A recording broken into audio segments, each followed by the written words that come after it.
Hey, a good Monday morning to you here on Lunch with Claibs and Joe here on claibsonline.com, our Facebook, Twitter, and YouTube pages. I am Joe Roderick, joined alongside by Mike Claiborne. Claibs, I'm sitting here at my kitchen table. I am looking straight out into my backyard, and I am seeing just a flurry of snow coming down right now.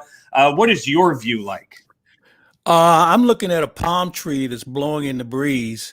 It's a little breezy here now. I think we're like at 80 degrees as we speak. Oh, that'll do it for the show today. Have fun with yourself. I'm gonna.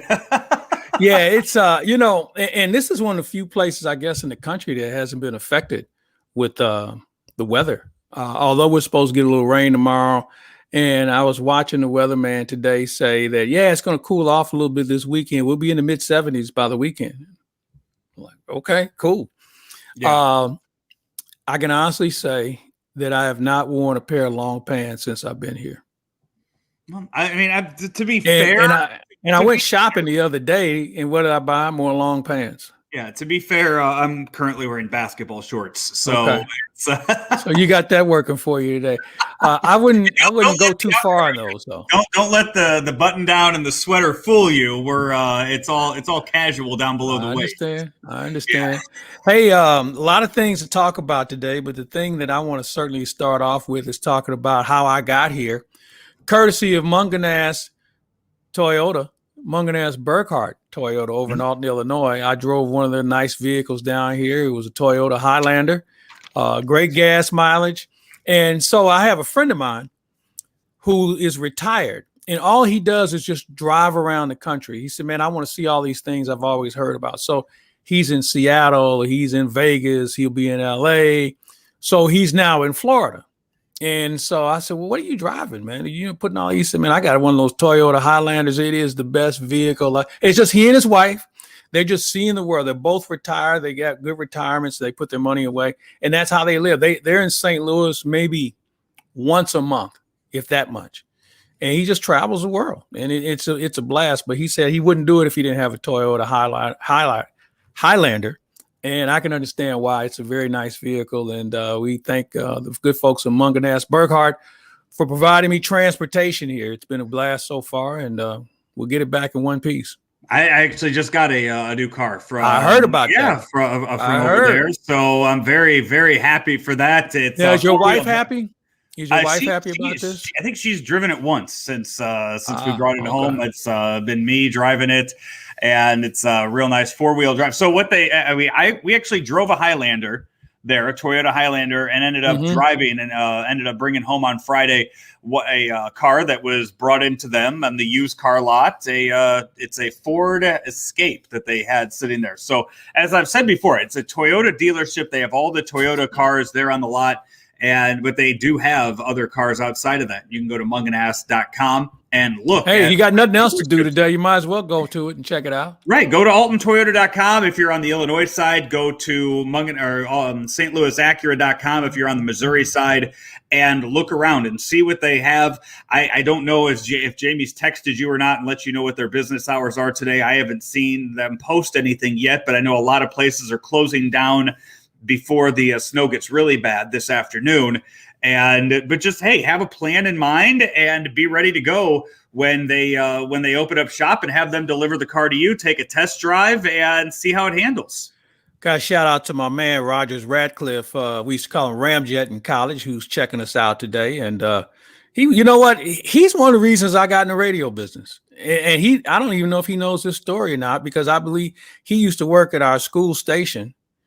And, he was an upperclassman. He was a really cool cat. And, I kind of was like, I might want to try this. And so it's good to see him. He's retired now, just chilling. So I see he's with us today, like many people who have nothing to do because of the snow. So let's get to the show, man. We got a lot of things to talk about today. Absolutely. Early start time today. We're starting about an hour early today. And actually in the month of March, we might have to start early the whole time because the Cardinals just came out with their revised spring training schedule just the other day. So it's going to be a little different, but I feel like it's something we're used to seeing where you're only playing a specific number of teams, and we saw that throughout baseball last year. We've seen that in hockey this year where they're only playing certain divisions. So the Cardinals, for all of spring training, will only play the other 4 East Coast Florida teams. So they will only play the Marlins, the Mets, the Astros and Nationals. So I guess the only 4 other teams. They're the 5th one on the East Coast of Florida. 5 days off the entire month of March. You know what? We haven't had 5 days off in the last 5 years in the month of March. I mean, well, I think you have to have 2 days off a month. So we'll have a day off. And, I was talking to Mike Maddox about this. Normally when you have a spring training, with 30 games, you got 270 innings to get your pitchers ready. Well, you're going to have 24 games, which is going to reduce the amount of pitching. And you won't have the split squad games. So he's got his work cut out for him this year. I mean, this is going to be a real challenge to get enough pitchers ready. And as good as his pitching staff is, or has the potential to be, it's going to be a real challenge to see how it can be creative and making sure you're getting quality. Because I don't know how much a guy gets out of facing a guy who's wearing number 93 on his back. Okay. A minor league guy who probably isn't ready. He's filling in. It's late in the ball game. You want to face a hitter. You want to face guys who actually have an idea on what they're doing just to see how your stuff works. So it's going to be something that we'll all have to pay close attention to. If it's my guess, I think you'll see what the Cardinals did when they shut it down in July. You may see them go back to a 2.0 type of training camp. Because you're not allowed, it's my understanding, they're not going to have everybody here at the same time. So you kind of move people in and out. It could prove to be some long days for the coaching staff. But, this is the only way you can get them ready. So we'll see how things unfold. Yeah, I remember a few years ago, and this I think was before the Paul Goldschmidt trade, when you looked at the Cardinals starting pitchers, it was about 9 to 10 deep as far as what they had in the system, who they had ready to go. And that was before Jack Flaherty had his amazing second half back in, I guess that would have been 2019, before he really put himself on the map for that. That was back when, as I mentioned before, the Goldschmidt trade. So you still had, who was the pitcher they traded for Paul Goldschmidt? Luke Weaver. Yeah, so they still had Luke Weaver on the team. So you look at some of the other names in that they had in the system at the time. Waka was still there in 2019. So you still had quite a few guys there. Is I think. There we go. I thought I changed my lighting here in the in the room. I thought the snow was taking you out. I thought I was gonna have to give Ameren, Illinois a call for a second there. I need one more on though. If there you go, that's much better, and we'll go with that. But you look at the about the 10 starters. I would say now you're down to about 8 this year when you work in names like Oviedo into the mix. When you have KK in the mix, but you know that you're losing Dakota Hudson for the entire season. You have about 8 starters to play with that are major league ready, unless there's a name that I'm missing. I'm not counting Lipitor. Give me your names. You start with Flaherty, Wainwright, Martinez, Michaelis, KK, Oviedo, Ponce. Is there one I'm missing there? Because that's 7. You want to throw Reyes in there? No. Okay. Where are you going to pitch him then? Because the bullpen is pretty stacked right now. I think you put him in the bullpen. You use him as needed in that bullpen. That's too much talent to use as needed. That's a guy who needs to have a regular role.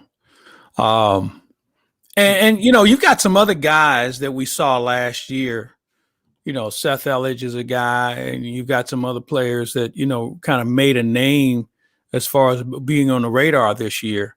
I think they've got a ton of pitching that we are going to watch the entire season. I think Reyes, I got to look at him as a starter. And because, you look at your bullpen, is he a guy that sets up Hicks, or do he and Hicks rotate that closer spot? If that's the case, then perhaps. But I just think a guy that big and strong, I think I'd rather have him try to do more things along the line of maybe being a starter, or at least giving him a shot. And that's And remember, starters, hey, man, all they want you to do is go 6 or 7 innings. It's not like you're saying, hey, we need you to go a hard 8 or 9. It's funny you mentioned that because I wrote down a lot of questions today to ask you as we embark on the first week of spring training, and right off the bat, the top 2 questions on here were who's your 5 in the rotation right now, and I think we just covered that there's 7 or 8 if you want to add Reyes to that. But then my other question is who goes into opening day as the closer, which again you have Reyes in there too. That Reyes can be worked into that. So I think it's Hicks. I do too. I think it's a 100% Hicks at the start. But if you want to work your way backwards in the bullpen, you have Miller, you have Gant, you have who? Let's do this before you do that. Before you work your way back, let's talk about who's out of options, and that kind of narrows the scope even more because Gant's out of options, Webb is out of options, Ponce is out of options. So those 3, along with Miller, Hicks, and who's that next guy? Is it Helsley? Woodford wasn't added into the Arenado deal, right? No, they didn't. So Woodford's still in your system. So he's gonna start in Memphis. He didn't do enough. This giant. They also just went out and traded for some giant out of the Phillies organization. He'll start in the minors. He gives them protection in the minors. Yeah, I just want to see him. That's my one request of you this week. By the way, get a picture of him. I want a picture of him standing next to another player, so I can. We don't have Colton Wong for him to stand next to. Right. Anymore, so I want to see him standing next to Carlos Martinez. Because I'm about the same height as Carlos Martinez, so I want to see him standing next to him just to get an idea of just how large of a guy he is. The new pitcher for the Cardinals, 6'9". Is he the tallest guy in the national in the majors now? I can't think of anybody else. I'm trying to think if there's got to be a pitcher out there that's 6'10", right? I don't know. I can't think of anybody. I'm grabbing his name too. By the way, Gallegos, you have him also. Yeah. I'm just going through the roster right now. So the Cardinals the other day released their roster for the season. But his name is Johan Quezada, Quezada. So I'm just going down here. They have an alphabetical order. You have Genesis Cabrera. Don't forget about him and what he did for you last year. Seth Elledge, Junior Fernandez, Gallegos, Gant. How did we forget Helsley's name? I brought up Helsley. Yeah. In all of this. Andrew Miller, Oviedo, Ponce de Leon, Reyes, Tyler Webb, Jake Woodford. There are other names on the list here. Cody Whitley had a cup of coffee with the team last year. But that's so many names in your bullpen. And you mentioned the guys that are out of options. It wouldn't surprise me one bit if one of those guys gets moved by the time the season starts. Oh, I don't think there's any doubt. I think that they're going to – you might even showcase a guy to make sure you get something because – but these teams know if a guy's out of options. They just say, well, we'll wait. We'll claim him. So, but it is a very good situation to have, where you got that much pitching. But again, I think the bigger issue here is getting – these guys enough innings, quality innings where they can hone their skill and be ready. You've got some other things. You might play with the roster. Maybe somebody's on the DL early. You don't want to rush a guy along. There's a lot of things you can probably do in the first couple of weeks. And remember, in those first 3 weeks, really the first month of the season, you can almost get away with going with a 4-man rotation with the off days and things of that nature. And that's been an interesting debate because some teams were talking about maybe going 6 as far as rotation is concerned. So I'm anxious to talk to Mike Schilt. I'm going to talk to him later today to see what their game plan is going to be because they have a lot of options. And they're one of the few teams that probably has a lot of options. You look at the other teams, and I know everybody talks about San Diego and the Dodgers. And they're really good. There's no question about it. But I don't know if they have as many quality pitchers. They've got some really good ones. I don't think anyone will argue that point. But when you go down as deep as you just went, I don't think the Dodgers or the Padres are that deep. Now, they may have some. Now, the Padres have a lot of young pitchers, but they don't have a lot of big league experience. The guys we're talking about all through in the majors last year, and that's something that I think will bode well for them in the future.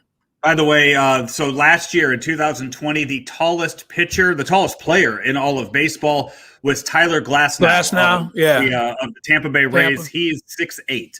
So he's 6'8", 225. This guy that the Cardinals just acquired is 6'9", 255. So he's just not some tall, he's not built like Adam Wainwright. He's built more along the lines of an Aaron Judge. Well, you have him, Wainwright, Liberatore. Who else do they have that can jump ball? Well, they got somebody else. They got all these pitchers are huge now. You don't see many 6'1", 195-pound, 200-pound pitchers anymore. Andrew Miller, 6'7". Yeah, if you do, he's probably a reliever. The era of Mike Leake and Tim Lincecum, that era seems like it might be over. Was Tim Lincecum short? Yeah, he was a midget. Midget. He was not a big player. He was not a big man. I never saw him in person up close. I thought he was tall, lanky guy with that wind up that he had, So we knocked out the closer in the rotation for the first week. So my other question was, as you enter the first week, so pitchers and catchers, do they report tomorrow? Wednesday. So the rest of the team will be there by Friday or Saturday, which I guess now, without Marcell Ozuna and without Dexter Fowler there, it'll be interesting to see who the last one to report will be. Because full workouts won't start until the 22nd. Is it pushed back a week? Okay, till next Monday. So yeah, because the physicals are a little bit more extensive now, the testing, and it's kind of a quarantine issue. Yeah, they want to make sure everybody's clean before they run them out there. So the Cardinals right now. My third question was: give me your opening day. Now, let's just say they make it through spring training with no injuries. Give me your opening day 3 outfielders. Carlson, Bader, and O'Neill as we speak. So no surprises. That's what I would say right now, too. There are 2 people that are going to play a little outfield this year in the spring. Matt Carpenter will be out there, I'm sure, and probably Nolan Gorman. You may see Nolan Gorman playing second base and also playing in the outfield. That's so interesting. You have this highly touted prospect. He's your number 3 after Carlson and Liberatore right now, and you know that the kid can hit. Well, we think he can hit. Do you think that he even takes ground balls at third in spring training? Or is that he'll be in the outfield and second base more than he'll be at third, right? Yeah. Yeah, I don't know how much he'll take at third. There's no reason for him right now. Well, but you know what? If you're a young guy, the more versatile you are, the better chance you have of sticking. So it doesn't hurt. Right. And being around a guy like Arenado too, he's going to learn plenty. Exactly. He's going to learn how to play third base. And we've seen throughout the years that third base to left field shift. How many times have we seen that now with guys that can hit that were third basemen? Ryan Braun went from third base to left field. Well, that's because Ryan Braun couldn't play. He couldn't play on the infield. He's terrible. They found other places for him. Miguel Cabrera went from third base, but he played a little outfield when he started too. Well, we saw him play. We saw the Cubs throw Chris Bryant in the outfield. Chris Bryant, Chipper Jones went to the outfield for a little bit too when the Braves got Ken Caminiti back in the day. So you've seen that transition happen enough to where you figure Nolan Gorman should. If he's that good of a baseball player, you should be able to give him a glove and tell him to go out there and figure out how to take fly balls. Who's down in? What coaches are down in? McGee's still there. Is Edmonds? Yeah, Willie McGee's here. Is Edmonds? I don't think we'll have. I don't think so. I know they're trying to keep that to a minimum as far as the guest coaches. Now he may be here just because he's in the vicinity. I don't know. But Willie McGee can show him how to play the outfield. I was going to say, between McGee and Edmonds, the Cardinals have quite a few former outfielders that know what they're doing out there. Bernard Gilkey will be down here, and Bernard Gilkey was a pretty good left fielder. So are there any other question marks or anything going into the season for you? Yeah, I think you need to figure out what your middle infield is going to look like as far as utility guys are concerned. It's between Sosa, Carpenter, Rondon. They've got some interesting people. They brought in Maroff, who was with Pittsburgh. And then they just signed Matt Caesar. Yeah. Caesar didn't even play the last 2 years, so I'm not sure what they expect out of a 31-year-old guy who's sitting at home for the last 2 years. So I'm a little concerned because I think they still also need a left-handed bat somewhere, preferably with a little power late. That's something that I don't see on the roster other than Justin Williams right now, and the outfield seems like it's already crowded. Now, Williams could be an X factor here. He can come in here and light it up. If he gets off early, he can end up being in left field when the opening day starts, or maybe he platoons with Tyler O'Neill. But I think you've got to have a little bit more of a left-handed bat presence in your order, other than the switch hitting Carlson and Tommy Edman. Hey, before we move on from the Cardinals, Jack Flaherty and the Cardinals, Jack Flaherty won his arbitration case. He'll make $3.9 million next year. And I just, I know why some people are complaining about it, and the brainwashing, the gaslighting of taking ownership side in deals like this never makes sense to me. But Jack Flaherty, he's been really enjoying the GIFs and the memes on Twitter whenever something goes his way or doesn't go his way, and had a few things to say, or I guess tweet out when he won his arbitration case. Your thoughts on what the relationship is between Jack Flaherty and the Cardinals right now, or is it just a Jack Flaherty versus baseball thing? It's Jack Flaherty versus baseball.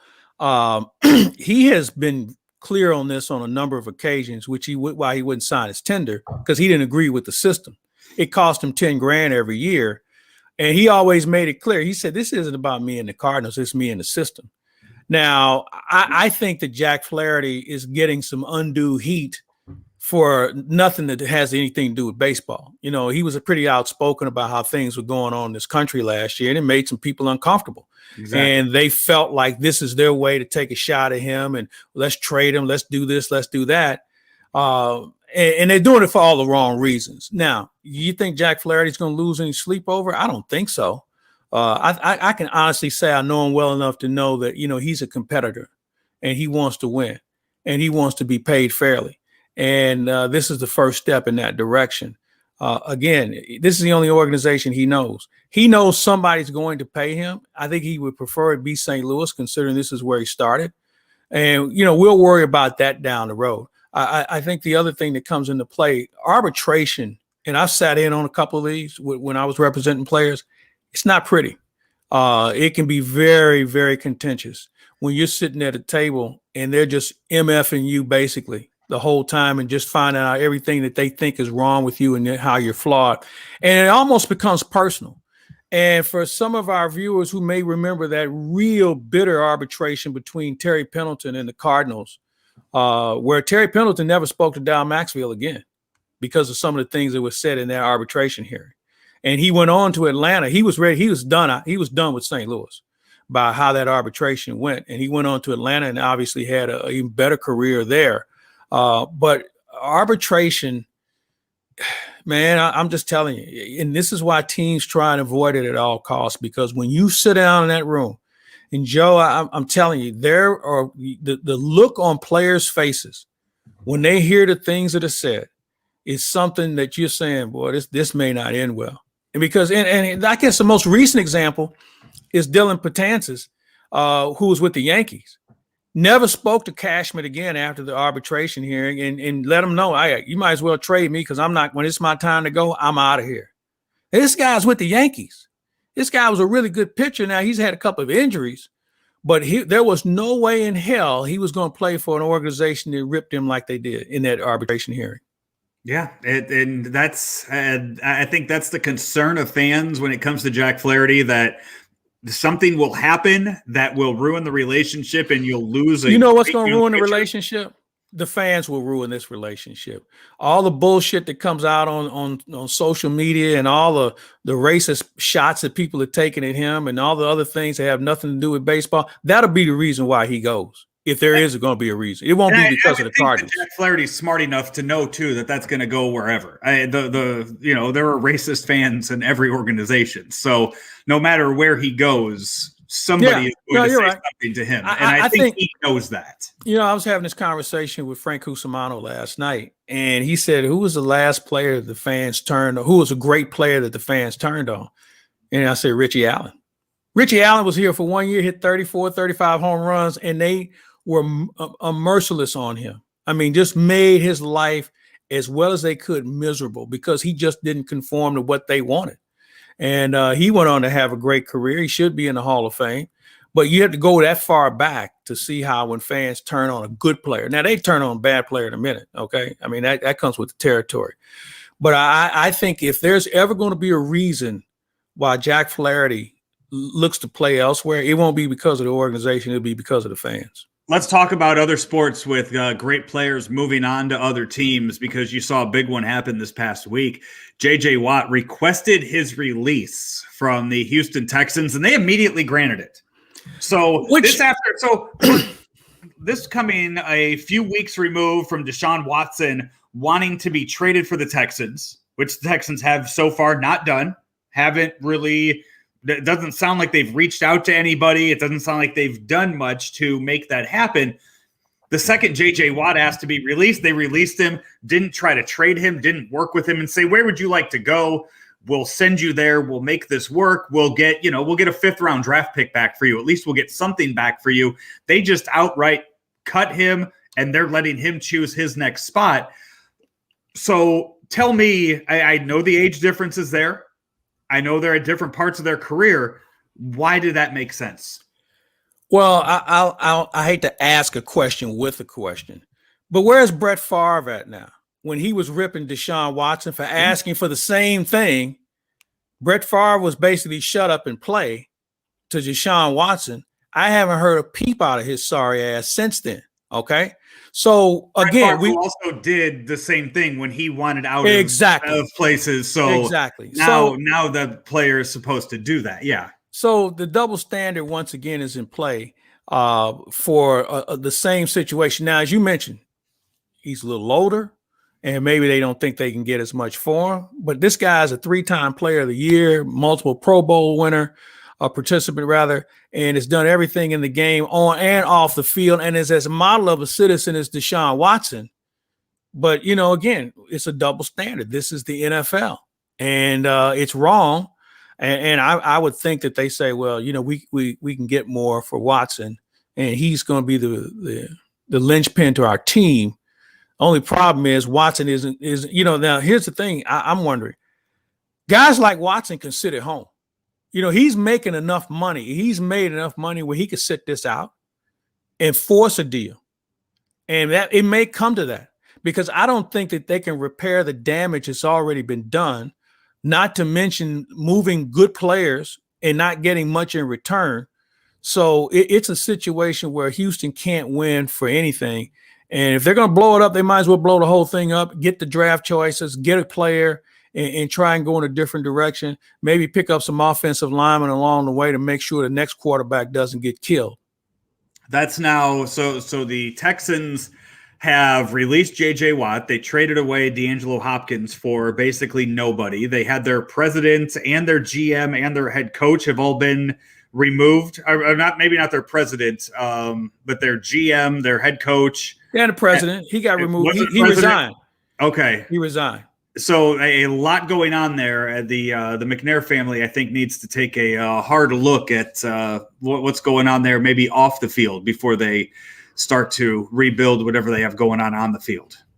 That's a rough man. I mean, you look at some bad sports cities right now, some struggling sports cities. You look at everything I just mentioned with the Houston Texans. The Rockets they traded away Russell Westbrook and James Harden.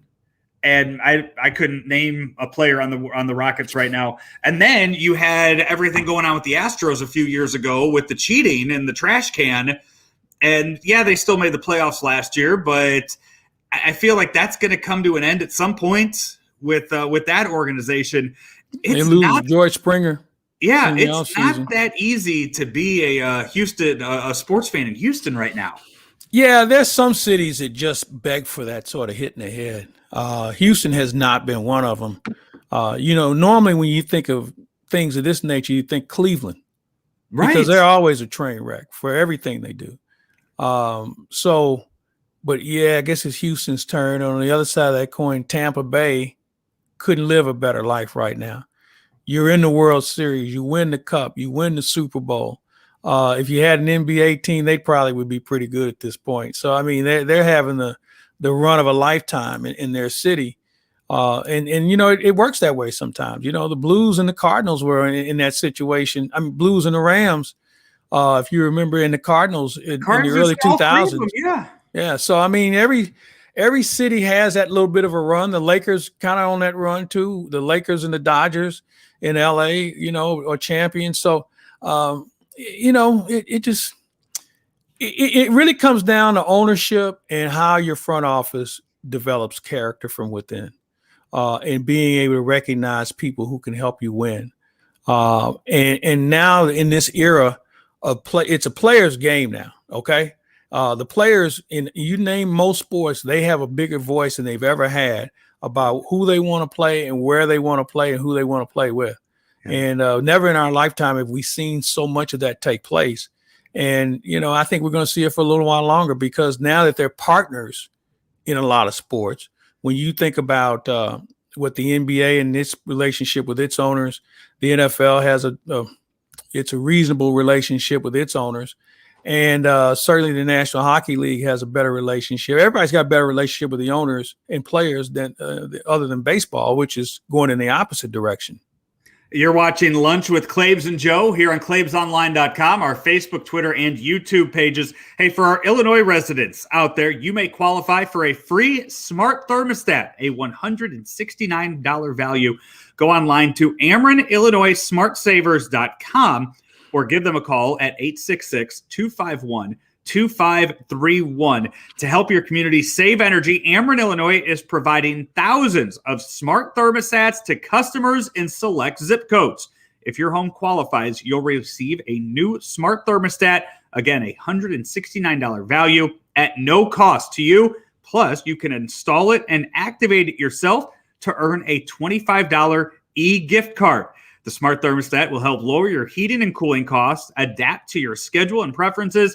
It can also be controlled from your phone, tablet, or laptop and track your energy use over time, along with sending you alerts about your energy use. You can start saving today by going to AmerenIllinoisSmartSavers.com or calling them at 866-251-2531 to claim your free smart thermostat. Again, that is Ameren, Illinois, energy savings made easy. And you have an interview up right now, courtesy of Ameren, Illinois, about their teen court system. Yeah, it's really cool, man. It's in St. Clair County. Judge Annette Eckert is responsible, along with some other great students, and Ameren got involved with it. And I would suggest take a look at it. And it's something that's good in our community. In this day and age where our youth are going in some interesting directions in their lives, what Judge Eckert is doing is remarkable, and they've got some kids that have really turned their lives around. And thanks to Ameren for being involved in the early stages of getting that thing off the ground. They've got a lot to feel good about. Hey, before we move on to everything else, just the Blues today have an afternoon game, a President's Day afternoon game. It's their first Game 7. Claibs, since June of 2019, as it's tied all 3-3 against the Coyotes. And the winner of this game, well, both teams will move on and finally play somebody else after. We hope they play somebody else. You know what disappoints me about this series? I thought it would be more contentious by now. You're playing each other so much that, we've had 2 fights. Nobody's giving each other the business. There's not a lot of chirping going on. I was really surprised that we didn't have more guys just not flat out not liking each other. Now that might be the case. And I feel like it's the middle of the season right now. Both teams know that this wasn't planned this way, that everybody's just kind of having fun with the fact that, holy shit, we're playing each other 7 times in a row. Like, all because other teams can't stop getting testing positive. I feel like maybe there's a little more laid back vibe to this, that they're just, playing each other 7 times and, oh, haha, we're playing each other again type thing, that maybe it's not carrying over that way to the physicality that you're talking about. I'm going to disagree with you. I don't think guys know physicality anymore. This game has changed a lot, man. I mean, when you look around the league, there's just so few guys who know how to play the body, and that doesn't mean fight, okay? Because I can name the guys on one hand, plus they can really fight in this league, and everybody else just tries to grab on and hold on until somebody breaks it up. But there is a point where a good forechecker could really lay into a guy, and by the third period, that guy's worried more about the guy bearing down on him than he is the puck, and that's how you get turnovers. We don't see it as much as we used to. And I just felt like, man, let's face it, if this was the Blues and the Blackhawks playing in the old days, and they had 7 games against each other, they have to call up half the farm system because there wouldn't be anybody able to play. That's not the case now. It's just a different game. I wouldn't even say they've been very exciting. They've just been games on the schedule. And to your point, maybe it is something that has something to do with the calendar. But I would think, man, if I saw a guy for 7 games, there's somebody on that team I'm not going to like, and he's going to know about it. Oh, and I don't see that. Saturday's game, the 5-4 overtime victory, that was, I would say that was pretty exciting for them to be able to hold on to that. They drop the lead late and come back, especially that's the second overtime game that we've seen over the previous 6, where the other one, the Coyotes scored in the final seconds of regulation to tie it up and then went on to win it in overtime. So you're getting close games. No, one in the shootout. So was it the shootout? Okay, that one. But, I think they're okay to watch. By the way, Blues just quietly, and I know it's so weird when you look at the standings right now, that the Blues have played 15 games. A team like Minnesota has only played 11, so there's a lot of games in hand. But it's the Blues are right there, 1 point behind Vegas for first place in the West right now. So they are they're doing something right. Yeah, you know what? You're right, Joe. We probably complain a little too much about our hockey team. I mean, I think when we look at the schedule and you say, well, you're supposed to beat Arizona. You're supposed to beat San Jose. Well, you know what? They pay those guys a lot of money to be professionals too. And, they may not have as many guys with skill, but they are professionals, and they should come out and put out a professional effort. And every now and then they're going to beat you. I mean, look around the league. The only 2 teams that are really, to me, better than everybody else is Montreal and Toronto. Those 2 teams have really made a name for themselves so far in the season. Everybody else is having a hard time putting a streak together. But Montreal and Toronto, they're a little bit better than everybody else, and they can come back to earth just like that too. The Blues are supposed to play San Jose on Thursday and Saturday, and then the Kings on Monday and Wednesday. That's currently what the schedule is supposed to be. Right now, all those games would be at Enterprise with fans. So, as they say, scheduled to appear, the San Jose Sharks. Yeah. Because you're right. You're writing the schedule in with pencil now. By the way, of all the other things that are going on. Also, Thursday and Saturday, the Kings are supposed to be playing at Arizona. So if something were to happen between the Kings and the Sharks, and there's some positive tests there, we very well could see the Blues and Coyotes for game number 8 and 9 on the in the series. You let me know how those games turn out. I'm going to take a pass on it. I mean, yesterday the Daytona 500. Are you a NASCAR guy? Yeah, I am. Yeah, I got I have friends that are. I'll casually just kind of watch it. I miss that there's I wish that there were races closer by to go to maybe once a year, but that race ended like around midnight last night. That was a long day, 6-hour delay. Yeah. And then the wreck really messed it up for everybody. You lose 12, 15 cars in the first 14 laps with the one pileup. From a TV viewing standpoint, I think NASCAR and the Indy 500, from a technology standpoint, there's nothing better in sports in being able to follow a challenging event. Think about the size of the track and trying to keep up with all these cars that are going 190 miles an hour. It's a lot to do.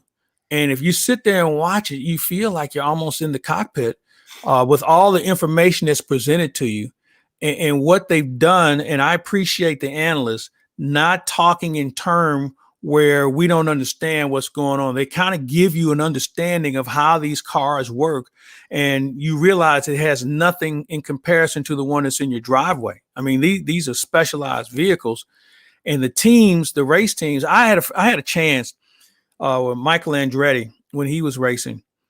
His left rear tire changer, his first cousin was a guy I grew up with. And so I was over the track over Gateway, and they put me in a fire suit, and you watch these guys work. I mean, it's like precision. And these guys train like football players as far as being prepared. If people could peel off the first layer of what NASCAR and IndyCar racing is all about and see all the things that go into preparation, you'd have a greater appreciation for this event, this sport. Because it is a very demanding event. I don't know whether you saw yesterday, they put a heart monitor on one of the racers, and his heart was going in like 140, maybe 138 beats a minute. When the wreck took place right in front of him, and he was part of the wreck, as a matter of fact, he went up to 158, just like that. And think about 158 beats a minute, Joe. That's really pushing the envelope. So it's a physical toll on an individual, and it's a very entertaining event for me to watch. I know some people don't think it's a sport. I happen to think it is. I think there's a lot of athletic skill that comes with it. But yeah, yesterday was not ideal for NASCAR to get their season started, especially with a guy that had raced over 300 times and never won. He wins. He basically wins by default. He's last man standing. Yeah, I have a buddy who was following it yesterday. He put in, was doing the DraftKings thing, $60 entry. At one point last night, he had texted me at 9:00. He was winning $4,000. After the wreck, he dropped down. He only won $77. Now that one wreck early. It was so devastating because all the good racers, or many of them, were in that thing, and then just keeping focus for that long a period of time. They sat around the garage, and it was just such an awkward event. And I know NASCAR has just got to be shaking their head. You have to think somebody should have said, hey, can't we move this thing back to the President's Day on Monday? I mean, everybody's going to be at home. Half the country's is snow ridden anyway. It was a bad move by NASCAR by letting this thing play out. They should have ran it today. Michael McDowell was your winner yesterday. Apparently has been in NASCAR for a while. He's raced over 300 times and never won an event. Never heard of him. Never heard that name before yesterday. I would have thought Michael McDowell was a guitarist. Or maybe he was like a second-year player that played for the Seattle Mariners or something. I mean, I've never heard of the guy. Never heard of him. And probably never hear from him again, other than when you see his name on the trophy. Hey, we before we get out of here, just quickly, college basketball talk. Are you and Rammer going to chat at all this week? Yeah, we're going to talk this week. We had a great visit last week about not only the Billikens, but where the tournament is headed. He seems to feel like there's been some talk about maybe opening this thing up to 128 teams, which I think would be fine. Because I don't think we're going to get a fair assessment of who is really good and who isn't. You've heard me talk about this from day one, how I could care less about rankings. I think rankings are so insignificant this year for so many different reasons. I think we ought to just throw them all in the pool and let's see who can really swim. The Billikens play tomorrow night, 8:00 game against LaSalle tomorrow night at Chaifetz Arena. So you have that. Mizzou with a bad loss this weekend to Arkansas. They lost their center. Jeremiah Tillman wasn't able to play. They tried to hang in there, but they just came up a little short. But that's the kind of season it's been. Just when you think they're ready to turn the corner, they might stub their toe a little bit. But it's been fun to watch them play because they beat you in a lot of different manners. And I think with experience that they have, it's been one of the reasons why they stayed in a lot of games this year. And the SEC is a pretty good conference this year. They may have half a dozen teams get in the tournament. Yeah, they have Mizzou has Georgia tomorrow night, then Illinois also plays tomorrow night. So all three local teams playing as Illinois will be hosting Northwestern in their game. That could get ugly tomorrow. Chris Collins might be on the hot seat there in Northwestern. They're not very good. What was it last week? Was it last week that was Illinois? God, I'm trying to think what their star player's name is with the Desio. Oh gosh, now I know. You got me doing it. Io. Yeah. Io, yeah, triple double, the first triple double in Illinois Illini history since Sergio McClain did it, third ever in the history of the program. I wonder who the other two were. I bet Sergio McClain was one, and then Ao. Kendall Gill. God, dude, would Kendall Gill have gotten a triple double? Kendall Gill could do anything he wanted to back then. He was a really good player. Was he passing the ball though, or was he just scoring? Yeah, he could do everything. I don't know. I'd have to. That's your homework assignment. It'll take me a few minutes to figure that one out. I know you're talking with Mike Schilt here coming up. Is that for the Countdown Opening Day show that comes your way on KMOX and the Cardinal Radio Network on Wednesday night? We're going to visit with the manager today. I mean, I've talked to him virtually every day since we got here at the same time, and we stay in touch about a couple of things. So we're looking forward to talking to him later today, and that show will air on Wednesday. What is the radio plan? Have you heard a radio plan for broadcasting some of the games from spring training? Yeah, we're going to do quite a few games, and obviously with the proximity, we won't be going to Port St. Lucie. I know that. I think we'll be going down to West Palm Beach, where the Astros and the Nationals are housed. They have the most recent, the newest facility on this side of the state. It's a very nice facility too. There's not a bad seat in that ballpark, and the broadcast facilities are more than acceptable.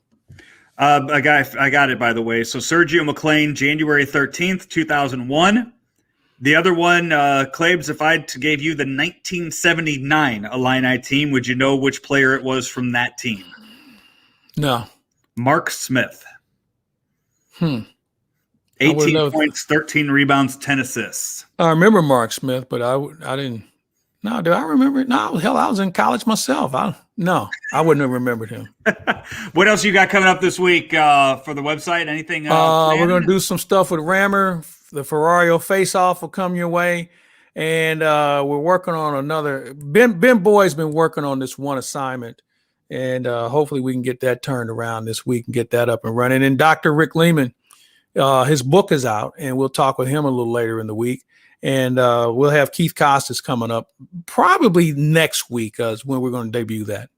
Sounds good. We will we'll keep an ear out for that. Also, this day in St. Louis sports history, each and every day, up on the website. Usually about 2-3 minutes of your day is all it takes to listen in to what happened in this day in history and the decades of St. Louis sports. So check that out if you haven't done so already. You enjoy the sun out there. I'm gonna. Too late. I'm having a ball. All right, I'm gonna go outside. I'm gonna send you a deck pic here in a second and show you what I'm looking at outside.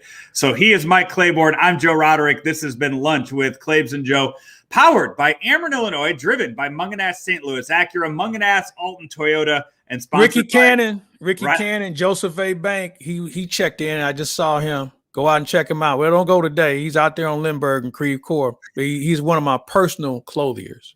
Ryan Kelly, the home loan experts. That's the homeloanexpert.com. You don't need a clothier now. You're just going to be wearing polos for the next month. You know what? You're right. So. And like I told you, I went shopping the other day, and what did I do? Buy some jeans and some long pants.